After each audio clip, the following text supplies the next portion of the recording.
Profesor Dr. Adam Lobolo. Siap. Ya. Aslinya orang mana? Saya lahir di Luk Banggai, Sulawesi Tengah, 5 Agustus 1972, kurang lebih 53 tahun yang lalu. Wah, itu senior juga. Cuma kalau silsilah saya agak panjang gitu ya ceritanya. Oh gitu. Iya, kalau kita buka silsilah, itu kakek saya itu berasal dari Bone sebenarnya. Namanya Puang Sabom Molamolo. Ya, berkembang ke pesisir Gorontalo, berkembang sebagian ke pesisir Sulawesi Tengah. Yang di Gorontalo itu membentuk kampung Bugis. Nah, di sanalah tumbuh kemudian kakek nenek saya, kemudian seterusnya sampai bapak merantau ke Sulawesi Tengah, Luk Banggai, menikah di sana, punya anak cucu semua. Saya sendiri malah kembali setelah sekolah di STPDN selesai 95, ditempatkan bukan kembali ke Sulawesi Tengah, tapi kembali ke Sulawesi Selatan. Wah. Tugas di Palopo, tugas di Provinsi Sulawesi Selatan selama kurang lebih hampir 1 tahun. Kemudian tugas ke Palopo, di sana kemudian menikah, dapat anak 1 di sana juga. Nah, setelah itu kemudian merantau lagi, jadi dosen di IIP, Institut Ilmu Pemerintahan itu. Waktu itu masih IIP. Waktu itu masih IP. Ya. Dulu setelah kasus Wahyu Hidayat, mungkin masih ingat Ya. ya, tahun 2003, lalu 2004 itu STPDN itu diintegrasikan ke Institut Ilmu Pemerintahan. Jadilah IPDN, sesuai dengan Kepres itu di tahun 2004 itu. Oh, 2002 waktu itu ya. 2003 kasusnya, 2004 itu integrasi antara STPDN dengan IIP. Jadilah Institut Pemerintahan Dalam Negeri yang sekarang. Ya.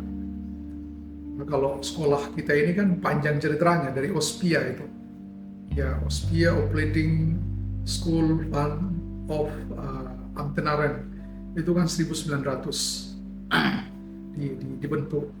Lalu kemudian berubah jadi MOSPIA, ya, Middle School itu. Kemudian berubah lagi, ya, tahun 1952 muncul apa yang kita sebut dengan KDC, Kursus Dinas Cepat itu, KDC.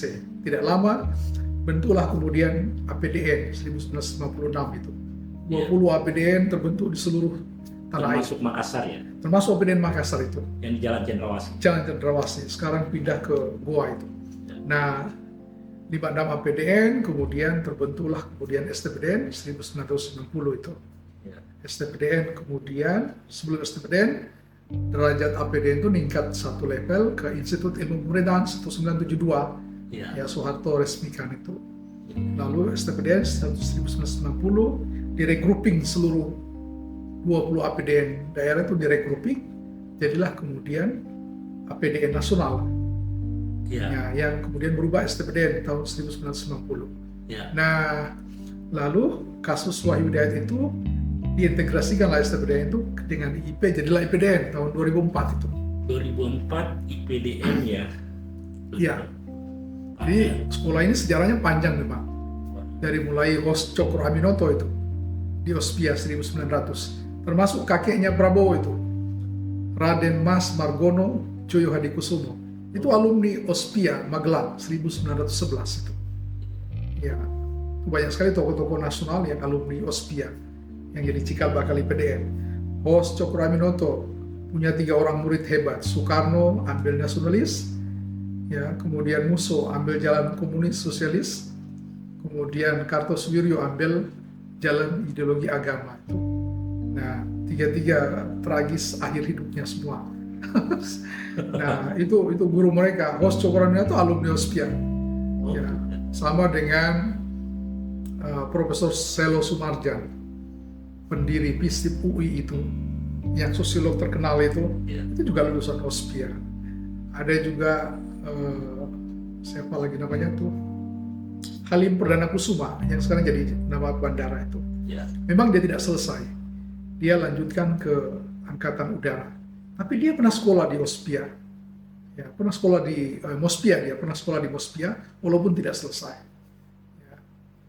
ada juga tokoh nasional yang terkenal lulusan dari Ospia zaman dulu juga itu seperti siapa ya? Ya ada banyak lah tokoh-tokoh Banyak luar sekali. Ospia itu. Ya kalau itu pra kemerdekaan. Setelah kemerdekaan ada tokoh-tokoh besar seperti Murdiono, Matan Mesias, gitu. Ya kalau sekarang itu ada Profesor Rias Rashid. Ya, itu tokoh-tokoh yang saya kira cukup hebat melakukan banyak perubahan. Masuk Prof. Rias Rashid itu kan melakukan perubahan besar dalam konteks otonomi daerah, itu kan luar biasa itu. Marias ya. Varias itu. Sehingga diberi gelar Bapak Otonomi. Iya. Dia kemudian jadi Bapak Otonomi, dibantu oleh Profesor Joher Mansa Johan sebagai kokinya. Jadi gagasan pikiran dari Prof. Rias, kokinya ada Prof. Joher Mansa Johan. Semua lulusan sini. Ya. Dan kalau saya lihat sebenarnya perkembangan undang-undang pemerintahan daerah sejak 574 232 2004 sampai dengan 23 2014 Ya. itu dibidangi oleh alumni sekolah ini kebanyakan. Kalau saya lihat komposisi panitia yang mengubah, ya, jadi saya kira itu satu perubahan besar saya kira. Dan itu saya kira adalah satu kontribusi besar sekolah ini terhadap bangsa ini dalam perjalanan sejarah itu ya. Jadi dia tidak cuma ideologi seperti Hos Cokroaminoto itu, ya, menjual ideologi besar, tapi dia juga secara konkret kontribusinya bisa dilihat dalam kehidupan berbangsa dan bernegara sampai hari ini. Saya sendiri sebenarnya tidak membayangkan harus sampai ke sekolah di sini. Ya. Dulu setelah saya sampai di IIP, tugas dulu sebagai staf lurah, sekretaris lurah di Mulai dari bawah ya. mulai dari bawah. Ya. Ya, saya kira hampir semua pamong praja itu mulai karir dari bawah. Biasanya jadi cari gitu, ya, sekretaris, ada yang mulai karir sebagai ajudan, ya, dan saya mulai sebagai staf di kelurahan, ya, sekretaris lurah, cari juga itu. Ya. Jadi lurah teladan juga di Sulawesi Selatan. Lalu kemudian saya masuk IP, di IP kebetulan jadi mahasiswa teladan juga di IP, ditahan oleh Pak Dr. Andi Malarangeng dengan Pak Rias. Udahlah masuk di sini sebagai dosen di sini. Kebetulan kami juga akan masuk ke partai, berhenti sebagai pegawai. Mereka kan migrasi setelah reformasi itu 99 itu kan. 99 sampai dengan 2001. Saya selesai sini 2001. 2001 selesai di sini. Iya, Soeharto jatuh 98, saya masuk 99, 2001 selesai. Proses mereka membentuk partai itu di tahun-tahun itu. Ya, PDK. PDK, Partai Demokrasi Kebangsaan. Demokrasi Kebangsaan itu. Ya. Nah, itu ceritanya sehingga saya stay di sini. Ya, dulu ketua program studi saya, ketua prodi politik pemerintahan itu Dr. Andi Malarangeng itu. Oh, Pak. Ya. Lalu Pak Rias diganti dengan Profesor Ngadisa, ya, oleh Prof. Mulis sebagai warik satu, beliau tahan kayak untuk ikut gabung. Saya izin ke Palopo, waktu itu wali kotanya almarhum Tenri Ajeng. Menteri Ajeng, Pak. Menteri Ajeng. Ya, beliau izinkan. Ada 3 orang sebenarnya yang ikut ditahan sebenarnya jadi dosen. Cuman saya yang dapat izin, yang Pekalongan dengan Ambon tidak dapat izin, saya berangkat setelah izin dari Pak Wali Kota. Jadi sebenarnya Pak Wali Kota itu dulu, beliau kan sekda di Kabupaten Luwu sebelum Luwu dimekarkan. Iya, Kabupaten Luwu. Ya, sebelum jadi Luwu Utara, Luwu Timur, Kota Palopo. Dan ketika itu beliau itu pengen menjadi karateker untuk sebagai PJ di kota yang akan diubah dari administrasi jadi kota otonom. Ya. Nah, saya bantu kemudian mengurus di Jakarta supaya dia duduk sebagai pelaksana tugas di situ. Alhamdulillah beliau kemudian jadi pelaksana tugas. Makanya mungkin beliau berterima kasih pergi mengurus surat-suratnya di Jakarta. Saya diizinkan untuk berangkat ke IP sebagai dosen. Itu tahun 2000? Itu sekitar tahun 2002 itu ya. 2002 ya? 2002. Itu lagi ramenya pemekaran? Iya, iya. Dan Kabupaten Tanah Bumbu itu dimekarkan 2003 kalau nggak salah. Iya, iya, betul, betul.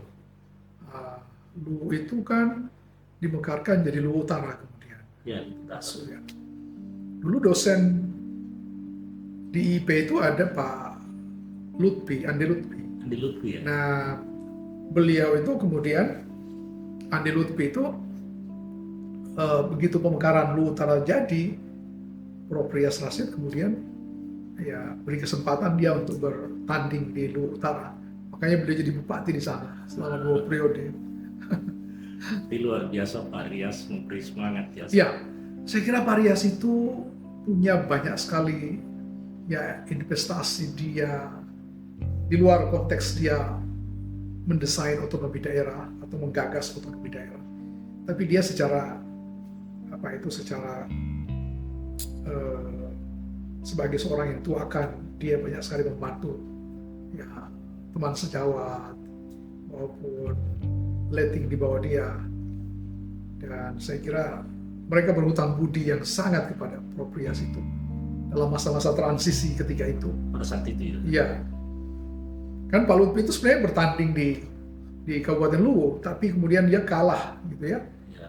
Maka Pak Rias kemudian kebetulan sedang gencarnya pemekaran itu, mekaran Luwu Utara. Ya. Maka dia sumber tanding di sana itu. Dulu kan masih mudah di setting itu, karena masih dipilih oleh DPRD waktu itu kan. Ya.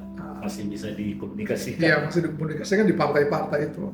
Siapa beli siapa gitu. Kalau udah pegang partai-partai yang mayoritas seperti Golkar, kita bisa menang gitu kan. Seru juga ya. Ya, Pada saat itu. Di IPDN Pak Prof angkatan keberapa? saya di STPDN dulu ya, waktu saya STPDN. masuk sekolahnya masih zaman sekolah tinggi dulu. Ya. Saya masuk tahun 92, sekalipun saya selesai SMA 91. Angkatan keempat ya. Ya, saya angkatan keempat. Angkatan 88 itu angkatan pertama kalau nggak salah. Ya, dulu mereka Alumni 88. 88. Tapi mereka itu direkruping di Malang sebelum STPDN itu selesai. Begitu STPDN selesai, ya, kemudian mereka dibawa di STPDN Bandung. Jadi angkatan pertama itu. Nah, saya masuk angkatan keempat. Angkatan keempat. Ya, seleting saya itu sekarang itu Sekda DKI Jakarta, Oh ya. Sekjen KPU, Sekda DKI Jakarta Pak Uswanto, kemudian ada Sekjen KPU yang sekarang jadi Deputi di Wakil Presiden sekarang, Pak Bernard. Pak Bernard ya. Ya, kemudian ada Sekjen Bawaslu, Pak Ferdinand Sirait. Ya. Ya, ada staf ahli Menteri Desa, Pak Sugito. Ada Kepala Badan di Kementerian Desa juga, eselon 1 juga Pak Dr. Agus Tolimasik. Ada juga Deputi di KPU, Pak Suryadi. Sekarang beliau adalah PJ Sekjen KPU. PLT Sekjen KPU itu Pak Suryadi. Dia juga eselon 1. Angkatan saya itu ada kurang lebih 7 eselon 1 di struktural. Ya, sekarang satu staf ahli juga Pak Batiar yang dulu PJ Gubernur Ya, Pak Batiar. Sulsel, Ya. dan sekaligus PJ Gubernur Sulbar itu. Yang kemarin masalah beliau itu kan satu letting saya juga beliau. Dan sekarang kembali staf ahli itu. Pak Ali Akbar dari sini juga. Ada Akbar dari sini, tapi beliau angkatan kelima. Kelima. Saya angkatan 4, beliau angkatan kelima. Beliau di Kementerian Dalam Negeri. Beliau di Kementerian Luar Negeri. Beliau kalau nggak salah sekarang itu direktur di Kesbangpol, salah satu direktur Ormas kalau nggak salah. Direktur. Ya, di Kementerian Luar Negeri. Kalau nggak salah. Beliau PLT Wali Kota Parepare. Iya, pernah PLT Wali Kota Parepare, Akbar Ali, kemudian menjadi PLT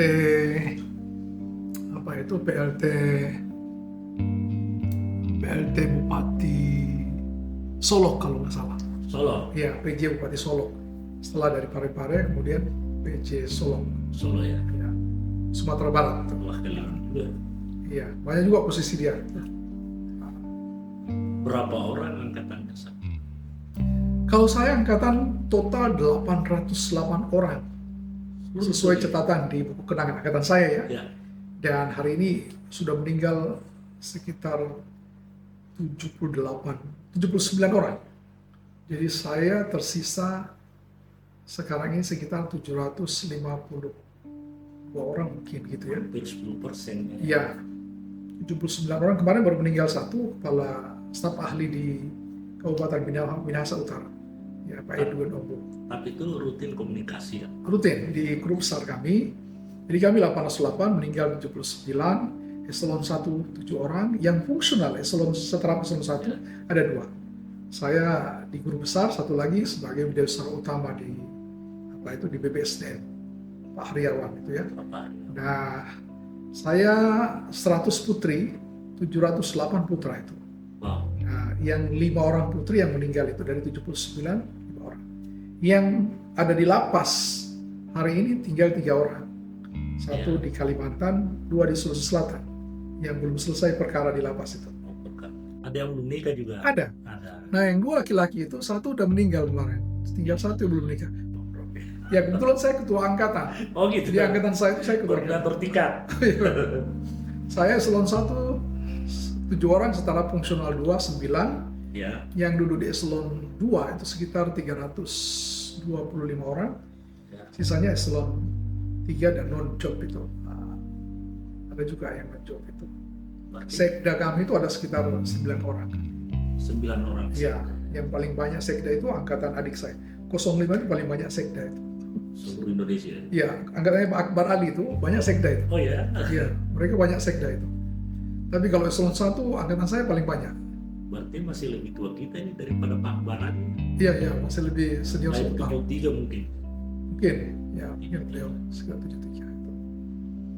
Kalau di Jakarta ini, angkatan pertama itu sekitar 5 orang eselon 1, angkatan 2 itu ada 2 eselon 1, angkatan 3 itu ada 3 juga kurang lebih eselon 1, angkatan saya sekitar 7 eselon 1, 2 fungsional, setara eselon 1, dan angkatannya Pak Akbar itu 05 ada kalau nggak salah 3 orang juga eselon 1 dia.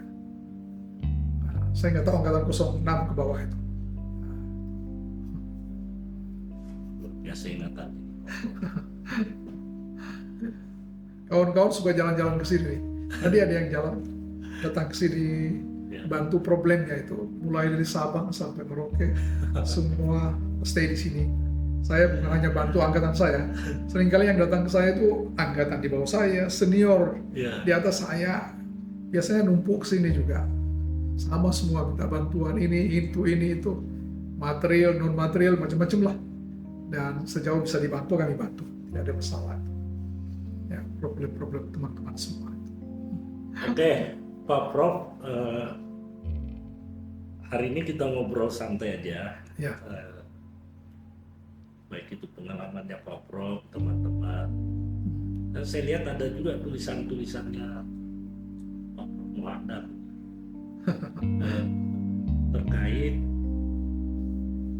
pendidikan atau sekolah tinggi pendidikan yang kedinasan. Saya lihat ada analisanya mulai dari sekolah kedinasan dibentuk di Yunani, di Prancis, atau bisa ceritakan itu Mas? Iya. Silakan. Saya nulis terakhir kemarin itu. Ya. Kemarin saya tulis tadi saya upload. Oh itu tadi ya? Iya, tadi pagi saya upload sebenarnya. Saya bikin kemarin itu. Silakan Pak, diceritakan. Iya, karena Presiden itu buat satu pendidikan tinggi baru. Apa itu? Itu URIA, Universitas Republik Indonesia. Oh itu. Ya, nah saya kira di media sosial itu kan banyak sekali diskusi ya terkait dengan URI itu ya, Universitas Republik Indonesia itu. Nah, saya coba menulis kembali ya, mungkin di imajinasi Presiden itu ya, kan kemarin dilantik gubernurnya, Gubernur URI.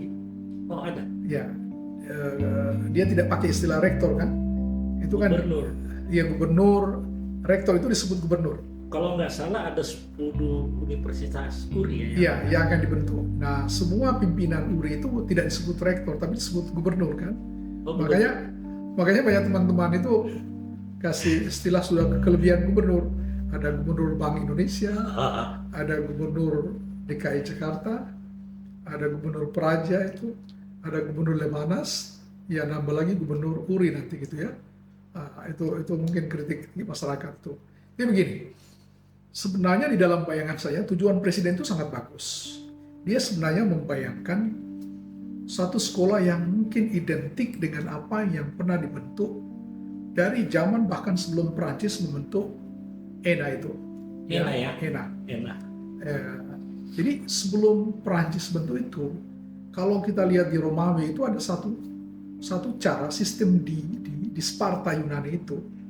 Kalau kita baca misalnya buku-buku filsafat Yunani itu, ya kita bisa temukan bahwa kehidupan di Sparta itu anak-anak yang usia 7 sampai 20 tahun itu udah direkrut sekolah asrama semuanya. Kenapa? Dia punya kewajiban untuk membela negara. Dia dibentuk menjadi tentara yang kuat, perwira yang kuat, menjadi negarawan lah dia. Ya, Satu saat nanti sampai dia tidak bisa berperang lagi, gitu ya. Tapi tujuan negara meningkatkan loyalitas, disiplin. Karena itu Sparta itu seringkali identik dengan militeristik, ya, absolut ya. Tapi pola asrama itu mereka sudah bentuk, ya, di jauh sebelum ini, begitu ya, untuk membentuk satu kader pemimpin yang benar-benar terkontrol dari 3 sisi, yaitu kognisi, psikomotorik, dengan afeksi.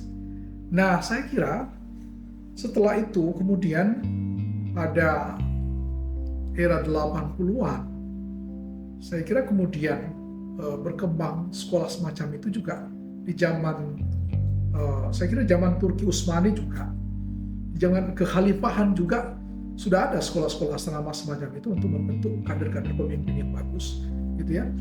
Nah, di era Prancis itu, pemimpin Prancis De Gaulle itu dia bentuk di 1945, dia bentuk sekolah ENA itu. Tapi sebelum itu, sebenarnya Napoleon Bonaparte itu udah bentuk sekolah militer. Sudah. Ya, spesial untuk militer dia udah bentuk. Itu jadi cikal bakal terbentuknya Akmil di seluruh Indonesia. Kalau kita dengar ceramahnya almarhum Profesor Salim Said dari UI, Ya, Mas Salim. ya dia pernah bilang itu dalam satu ceramah di sebuah seminar itu. Jadi sebenarnya Napoleon itu, dia kan lahir dari rakyat jelata, orangnya kurus, tinggi, miskin, lalu kemudian dia jadi kaisar, dia ngangkat dirinya jadi kaisar. Ya. Nah, sebenarnya Napoleon itu setelah invasi dia ke Mesir, pulang dari sana, banyak sekali perwira gugur. Dulu kan yang jadi perwira itu harus kaum aristokrat itu, kaum bangsawan, lord, baron, gitu ya.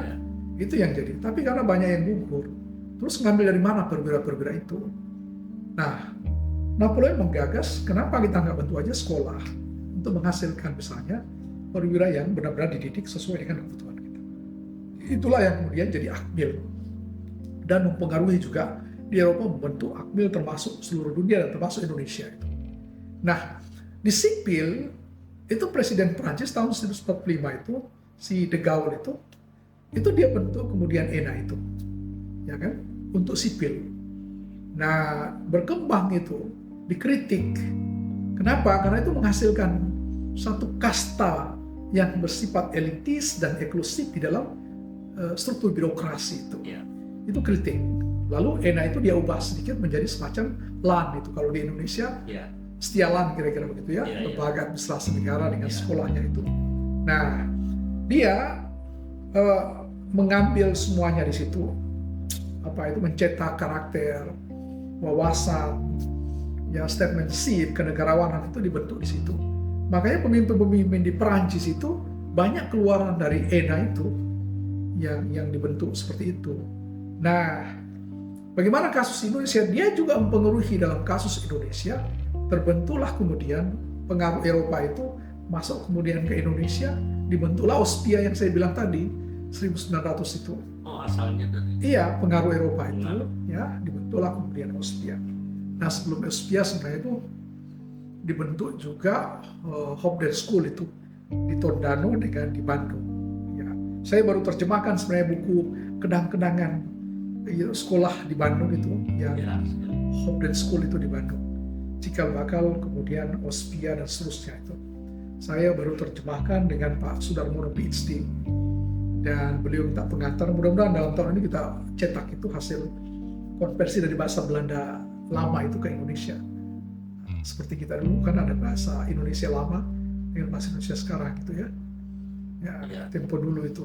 Udah selesai, saya ada bawa di mobil, ada di rumah itu. Nanti insya Sudah Allah selesai. ya, itu kenang-kenangan dulu. Ya, jangan yang disempurnakan atau Nah, bayangin saya, presiden itu ingin membentuk semacam itu, dia memfasilitasi kemudian sipil dan non-sipil itu dalam sekolah itu nanti. URI itu mungkin ke situ maksud presiden. Dia nanti akan mencetak kader-kader pemimpin di masa depan, baik bisa masuk ke sektor birokrasi sipil, birokrasi militer, maupun dalam birokrasi swasta gitu ya, BUMN segala macam itu. Itu mungkin yang ada di dalam imajinasi Pak Presiden. Pak Prabowo. Karena kalau saya lihat presiden itu sangat terkenang dengan dengan sejarah-sejarah sejarah Yunani misalnya. Ya. Beliau sangat suka menyebut misalnya perang Peloponnese, ya, Peloponnese War, Thucydides War, maupun perang Turki. Dia juga mengagumi Kemal Atatürk itu. Kalau saya lihat sepintas banyak bacaan buku dia soal itu. Nah, tentu saya terinspirasi dia untuk mencetak satu kepemimpinan yang ideal masa depan. Makanya saya nulis di media online tadi gitu ya. Saya coba mempertemukan imajinasi presiden itu dengan gagasan lama dari Pak Rudini, mantan Menteri Dalam Negeri yang membentuk STPDN itu. Ada tanda tangannya di Jatinangor. Betul. Iya. Ada patung Ada, kecil dia. saya lihat kemarin. Jadi Rudini itu sebenarnya dia juga terinspirasi ketika dia pulang dari West Point di Amerika dalam satu kursus angkatan darat. Beliau pulang, beliau dikasih kenang-kenangan belati kembar itu oleh Panglima di sana, oleh Kepala Staf Angkatan Darat mungkin ya. Lalu dia cerita, dia pulang, dia ditahan di imigrasi. Nah, petugas imigrasi itu sudah diberi penjelasan, ini souvenir, tapi nggak mau dia. Harus diletakkan, dikirim khusus, dan Bapak tidak bisa bawa itu, walaupun itu souvenir dari Panglima. Jadi dia berpikir pesawat itu, sipil di imigrasi itu, walaupun dia sipil, dia tegas menegakkan aturan. Dari situ dia pulang, kemudian berpikir ketika dia jadi Mendagri, gimana caranya membentuk satu birokrasi yang punya integritas, punya disiplin, gitu ya. Kenegarawanan. Ya, kenegarawanan begitu, ya, dan bisa menegakkan aturan walaupun dia berhadapan dengan ya kondisi semacam tadi itu. Ya kan tidak harus militer dengan polisi yang seperti itu, sipil juga bisa dididik. Maka dia kemudian regrouping APDN yang 20 itu menjadi STPDN itu. Itu sebenarnya gagasan Rudini awal itu sebenarnya. Oh, dari situ. Ya, makanya saya nulis itu. Jadi bayangan saya, Pak Presiden itu sedang mengarah ke situ. Nah, saya kemudian ingat gagasan dari Rudini itu, beliau pernah melontarkan gagasan. Bagaimana kalau sekolah STPDN yang sekarang IPDN itu jadi kawah candra di muka. Seluruh kader dari semua departemen itu sekolah dulu 2 tahun di situ, ya, sebagai masa basis dia. Setelah itu 2 tahun berikutnya dia kembali ke departemen masing-masing meningkatkan spesialisasi dia. Misalnya sekolah imigrasi, dia ngambil semua di Jatinangor sama dengan kita semua, dari Depdagri, imigrasi, kejaksaan, perhubungan, ya, pertanahan, itu semua sekolah sama di situ 2 tahun dulu, ya, ribuan orang. Setelah itu spesialisasi 2 tahun berikutnya misalnya ke departemen-departemen tersebut, ya, yang pencabangan begitu kira-kira. Kan sama juga dengan militer. Militer itu selesai misalnya dari Akmil, lalu dia pencabangan kan. Ya. Ada yang ke Bengang, ada yang jadi sipur, ada yang jadi infanteri, ada yang pencabangan ke kavaleri dan seterusnya kan. Nah, itu maksudnya. Jadi kalau itu bayangan saya dan bisa mungkin gagasan ini bisa ditangkap oleh Pak Presiden, menurut saya itu sangat bagus sekali. Gitu ya. Jadi semua kader itu ya bersatu dulu 2 tahun, setelah itu spesialisasi pencabangan ke departemen masing-masing sesuai dengan kebutuhan. Sehingga dia punya ikatan yang sama, pembentukan karakter yang punya standar sama, punya wawasan kenegarawanan yang sama, gitu ya, punya nilai-nilai yang sama sebagai basis awal itu, masa basis itu sama, dan dia punya ikatan esprit de corps yang sama. Kalau kita lihat sekarang realitas itu semua departemen-departemen itu punya ego sektor masing-masing. Spesialisasi itu efeknya kan ego sektor high cost. Ya. Biayanya mahal kalau spesialisasi itu, dan ego sektornya tinggi. Ya. Misalnya polisi dengan jaksa gontok-gontokan misalnya, Ya. dengan tentara begitu, dengan sipil juga begitu. Tapi kalau dia dari basis yang sama, Ada standar. dia punya ikatan yang sama, Ya. sehingga tidak muncul ego sektor. Ya, betul. Kita kan satu basis melayani masyarakat. Kita ini instrumen pemerintah, dan tugas kita melayani masyarakat, melayani pemerintah, melayani masyarakat. Kita menjadi mediator di situ. Itu saya kira yang ada di pikiran Jenderal Rudini, dan kalau itu bisa ditangkap oleh Presiden, mungkin URI ke sana barangkali. Ya, selain juga mengintegrasikan misalnya kelemahan di Lemhanas. Lemhanas itu kan kursus. Saya pernah mengajar di Lemhanas juga, ya sekali gitu ya. Itu kan kursus cepat, ada yang 9 bulan, 6 bulan, bahkan ada yang cuma 2 minggu untuk komunitas-komunitas tokoh-tokoh masyarakat tertentu gitu ya. Tuh, ya mungkin itu ke arah sana barangkali ya, menutupi kelemahan tadi. Unhan juga ada, tapi Unhan itu kan sifatnya spesifik. Apa itu? Universitas Pertahanan. Ada ya? Iya kan, yang di Bogor itu, Oh, yang di Bogor ya? yang di Hambalang itu. Ya, ya. Kan itu spesialisasi pertahanan. Ya. Fakultas program studi dia itu kan spesialisasi pada bidang pertahanan ya itu. Jadi dia tidak bersifat universal. Kan yang ingin dibentuk oleh presiden itu sebenarnya pemimpin yang punya pengetahuan universal, walaupun sedikit-sedikit, ya, tahu sedikit tentang banyak hal, tahu banyak hal walaupun sedikit-sedikit. Dia punya pemikiran universal, dia punya pemikiran yang komprehensif, yang integralistik gitu ya. Itu kan ciri pemimpin. Semakin universal, semakin abstrak, semakin leader, semakin teknis, semakin kuli. Jadi kita kalau semakin spesifik, itu semakin kuli sebenarnya gitu ya.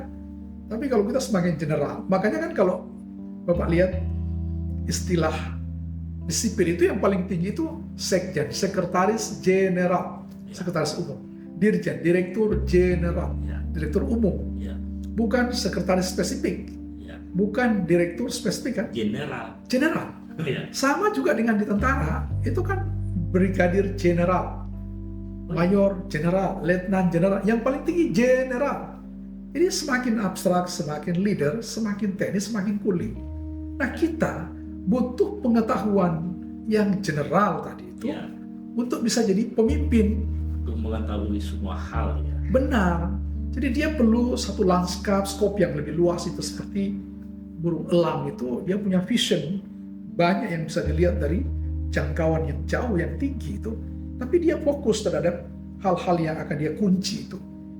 Jadi elang itu kan punya vision itu ya. Makanya kita sebut vision itu, mata elang itu. Dia bisa lihat banyak hal dari ketinggian itu. Tapi dia fokus pada satu titik. Misalnya dia ingin nangkap seekor kelinci, dia kunci itu. Nah itu sebenarnya yang diinginkan mungkin oleh Presiden, menghasilkan pemimpin yang memiliki wawasan general tetapi fokus pada apa yang akan dituju demi kepentingan bangsa dan negara ke depan. Itu sebenarnya ya, yang bisa saya baca dari keinginan Presiden membentuk Universitas Republik Indonesia itu. Di beberapa pidato beliau juga sering menyebut kenegarawanan. Ya, Pak Prabowo sepertinya ke sana arahnya, termasuk mendirikan Universitas Republik Indonesia. Iya. Ada masukan Pak untuk pemerintahan sekarang atau bagaimana? Terutama yang di daerah Pak. Ya, ya. Saya kira begini. Apa sih sebenarnya fungsi daerah itu? Singapura itu kan tidak butuh daerah. Oh iya. Negaranya kecil. Penduduk cuma 6,7 juta. Ya. Dia nggak butuh local government itu.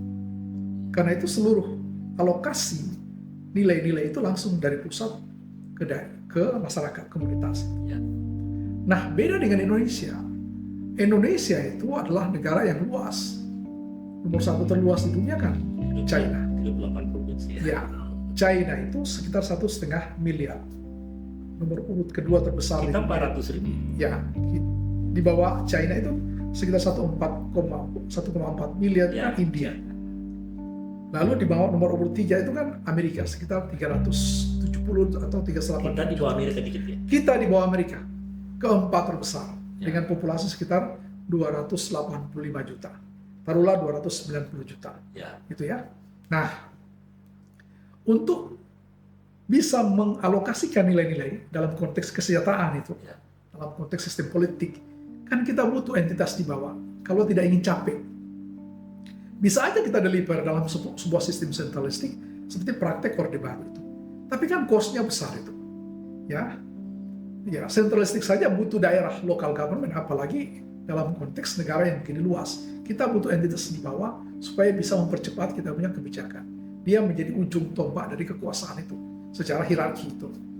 Nah, itu sehingga kita butuh itu. Negara begini luas kita butuh perpanjangan untuk bisa mencapai tujuan-tujuan politik gitu ya. Nah, dia juga mempercepat itu. Kalau bisa mereka langsung di sana mensejahterakan, ngapain kita dari sini gitu. Nah, itu kita butuhkan pemerintah daerah. Itu alasan kenapa kita butuh local government. Satu, untuk mensejahterakan. Dua, negara kita luas. Nah, apa konsekuensi hubungan pusat dan daerah? Ya. Ya kan? Kalau begitu apa sih yang terjadi kalau ada local government? Singapura tidak perlu local government, kita perlu local government. Hubungan pusat daerah itu menimbulkan paling tidak 5 konsekuensi utama. Satu, pasti akan ada desentralisasi kewenangan itu. Ya. Urusan. Nah, pusat mengerjakan apa, daerah mengerjakan apa. Daerah itu kan ada daerah provinsi, ada daerah kabupaten kota. Ya. Ya kan? Nah, pusat itu ngerjakan apa, daerah ngerjakan apa, provinsi ngerjakan apa, kabupaten kota ngerjakan apa. Itu perlu konsekuensi dari hubungan. Ada pemerintahan, ada deliver kewenangan. Ya. Maka saran saya pertama, perjelas pusat itu mengerjakan apa, daerah mengerjakan apa, dan konteks ini provinsi dan kabupaten kota. Sebab yang terjadi hari-hari ini adalah konflik kewenangan, ketidakpastian itu. Sekalipun undang-undang mengatur, ya 23/2004 mengatur, faktanya undang-undang sektor itu lebih kuat mengambil alih kewenangan yang sudah diserahkan, diambil kembali. Nah Itu problem sekarang hubungan pusat dan daerah betul Pak. yang mesti diperbaiki satu. Kedua, konsekuensi dari hubungan pusat daerah itu menimbulkan problem dalam konteks kelembagaan. Saya kasih contoh. Seharusnya logika kita, kalau kewenangan itu didesentralisasikan, berarti urusan banyak ada di daerah kan. Maka struktur daerah tentu lebih gemuk. Karena urusan banyak pusat itu dideliver ke pusat.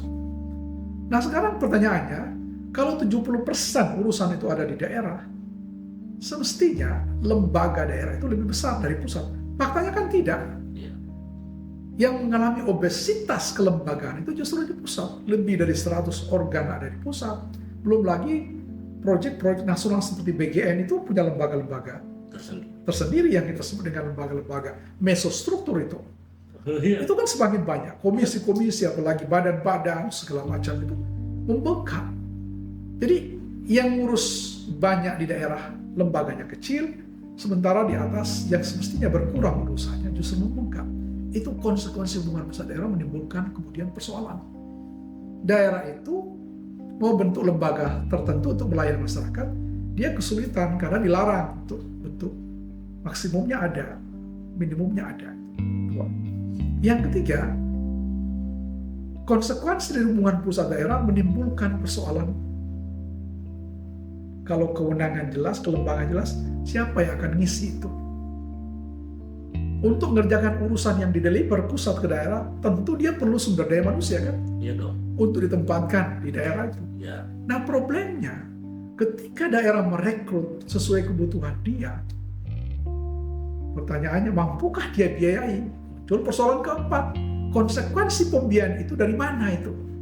Makanya Gubernur Sultan kemarin kan di DPR Komisi 2 sempat bersih tegang. Ya. Beliau mengatakan bahwa kami dipaksa untuk menerima ya pegawai honorer paruh waktu maupun full waktu itu, tapi kami harus dibebankan untuk membayar dari APBD. Dari mana biaya kami? Nah, Muncul kasus seperti di Ternate kemarin. Ya berapa banyak P3K itu yang kemudian hampir sulit dibayar. Nah ini kalau 514 kabupaten, 38 provinsi, problemnya sama, separuh aja atau sepertiga saja. Gagal bayar dalam 3 bulan ke depan, kita ada persoalan serius hari ini. Satu, resistensi ke pusat akan meningkat, karena banyak orang di PHK. Karena kalau daerah tidak mampu bayar, kan cuma 2 konsekuensinya. Satu, ya dia harus potong ya pegawai definitif, tunjangannya dialihkan ke situ untuk bayar, atau dia PHK itu. Sumber daya manusia yang dia rekrut itu, dari mana dia bayar dengan efisiensi sekarang ini? Nah, problem yang paling vital itu adalah kapasitas fiskal daerah yang tidak mampu, tidak kuat membiayai sumber daya manusianya, tidak mampu membiayai organisasi kelembagaannya sendiri yang dia bentuk. Itu problemnya sekarang. Apalagi dengan efisiensi. Kalau dulu istilahnya refocusing, sekarang efisiensi. Nah, bagi saya sebenarnya, Pak, ada 2 cara menyelesaikan itu di masa depan. Satu, boleh nggak kita sederhanakan mekanisme demokrasi kita itu? Dari langsung ke tidak langsung. Andainya itu bisa dijinakkan sedikit, mekanismenya dari langsung ke tidak langsung, kita bisa ngirit sepertiga dari 72 triliun dalam kasus 2024 pilkada itu menghabiskan biaya. Kita ambil aja sepertiga, bisa bernapas daerah itu, pilkadanya nggak usah langsung. Representasi aja, tidak langsung aja dipilih oleh DPRD. Banyak juga penghematannya. Iya. Total dengan pemilihan presiden, pemilihan legislatif, plus pemilihan kepala daerah. Di 2024 itu hampir 112 triliun. Pilkada aja 72 triliun. Jadi kalau kita bisa ubah mekanismenya sepertiga saja, kita bisa nambah sedikit, kita bisa infus sedikit daerah itu untuk bisa bernapas lebih lega. Kita kesanakan aja. Kan kita tidak mengubah sistem politik, tetap demokrasi. Mekanismenya yang kita ubah dari langsung ke tidak langsung, itu satu. Yang kedua, kalau kita ingin kasih oksigen lebih besar ke daerah, menurut saya proyek nasional pemerintah pusat seperti MBG, seperti sekolah rakyat dan koperasi merah putih, mungkin mekanismenya menurut saya jauh lebih efektif dan efisien kalau dia limpahkan ke daerah di dalam jalur tugas pembantuan misalnya. Di pusat ya. Daripada dia bentuk lembaga baru seperti BGN. Itu kan ongkosnya besar. Biaya beli kaos kaki, beli sepatu, beli laptop, kan operasional lebih besar. Belum rekrutmen sumber daya. Tapi kalau dia letakkan ke daerah, setidak-tidaknya dari kurang lebih 335 triliun untuk MBG, 83 triliun untuk koperasi merah putih, gitu ya, 35 triliun kurang lebih untuk sekolah rakyat. Itu kalau dialokasikan ke daerah, mereka yang bantu, presiden tidak perlu membentuk lembaga-lembaga baru. Dinas koperasi di daerah membantu presiden dalam konteks menjalankan koperasi merah putih. Dinas pendidikan membantu menyelesaikan sekolah rakyat, dan dinas sosial membantu menyelesaikan MBG itu. Dengan demikian APBD-nya sedikit berkembang, dan dia bisa melakukan efisiensi besar, dan dia bisa prioritaskan saja. Misalnya distribusi MBG menurut saya, kalau presiden akan lebih efektifkan, pilih saja misalnya satu daerah dengan tingkat kemiskinan terparah misalnya. Ya misalnya yang 3T itu. Kedua, daerah-daerah dengan tingkat stunting yang tinggi. Ya kan? Itu yang kita fokuskan. Misalnya NTT, Papua stunting tinggi. Parahnya NTT, Papua stunting tinggi, SPPG di sana sedikit dibanding Jawa Barat yang stuntingnya rendah tapi jumlah SPPG ribuan di situ menurut Celios ya. Kaliannya yang banyak ya. Nah, itu problem inefisiensi di situ, tingkat peluang kebocoran itu sangat tinggi. Gitu ya. Nah, yang terakhir mungkin kita bisa fokus itu pada daerah-daerah yang tingkat IPM-nya rendah itu. Indeks pembangunan manusianya itu rendah, tertinggal, ya, khususnya di wilayah-wilayah timur misalnya. Tentu itu lebih fokus kita, ya. Nah, dengan demikian tugas presiden itu semakin rendah, beban pusat itu semakin rendah karena dibantu oleh daerah itu. Ya, APBD-nya bisa lebih rileks, dia bisa lagi bernapas, dapat oksigen sedikit. Tugasnya adalah suka tidak suka, mau tidak mau menyelenggarakan proyek nasional, proyek pemerintah pusat. Tapi memang harus ada kepercayaan sama daerah ya.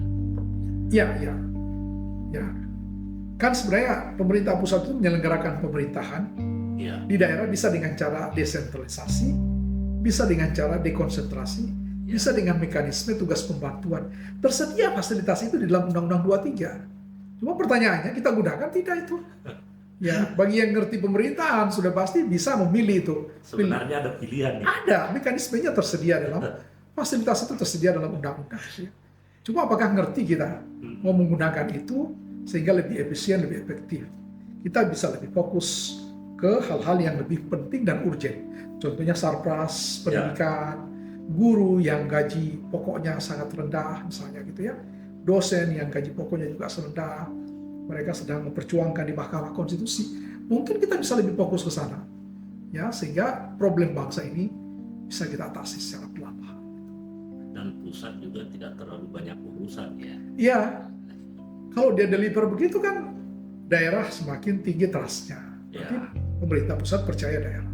Tinggal kelemahan kita di dalam konteks kebijakan desentralisasi itu sejak 1945 sampai dengan sekarang, menurut saya adalah soal kontrol pengawasan. Pengawasan. Ya, kita tidak serius melakukan pengawasan. Dan daerah yang menerima juga otonomi, menerima limpahan dari desentralisasi urusan itu, juga tidak memahami dia dalam posisi sebagai kepala daerah dan sebagai bagian dari wilayah administrasi pemerintah pusat. Contohnya gubernur. Gubernur itu kan punya dua body. Ya. Satu body sebagai daerah otonom, Ya. dipimpin oleh kepala daerah otonom. Tapi ada body sebagai wilayah administrasi, karena itu dia wakil pemerintah pusat di daerah. Nah itu dia. Iya, dia mesti paham bahwa dirinya itu membawa dua fungsi sekaligus. Ya. Fungsi sebagai kepala daerah otonom dan fungsi sebagai Perwakilan. representasi pemerintah pusat di daerah. Nah, tapi kabupaten kota Ya. itu dia lebih otonom. Lebih otonom ya. Ya, dia tidak bersifat seperti gubernur, bukan daerah administrasi. Ya. Nah, karena itu dia lebih sifatnya lebih otonom. Itu saya kira pemikiran saya ke depan dan hari ini kalau kita ingin memperbaiki banyak hal itu di bidang pemerintahan. Ini nanti didengar teman-teman semua ini Pak Profesor, nggak apa-apa Pak ya. Iya, bagus lah. Mudah-mudahan bisa jadi sharing kan. Ya, gagasan kita bisa diterima, bisa didiskusikan gitu ya. Iya. Nah, kadang-kadang gagasan kita itu indah tapi belum tentu praktikal. Betul. Gitu ya, karena itu kita perlu diskusikan. Ya, ide-ide banyak pemikir itu besar, tapi yang sulit adalah how to implementation, bagaimana mengimplementasikannya. Saya rasa untuk pertemuan kali ini cukup dulu. Baik, Nanti mudah-mudahan Pak Prof berkenan, kita lanjutkan ke edisi berikutnya insyaallah, yang mungkin beberapa bulan ke depan. insyaallah. Oke, terima kasih banyak. Baik, terima kasih ya. Ya, terima kasih sudah datang, terima kasih sudah diskusi. Ya, Alhamdulillah. semoga bermanfaat.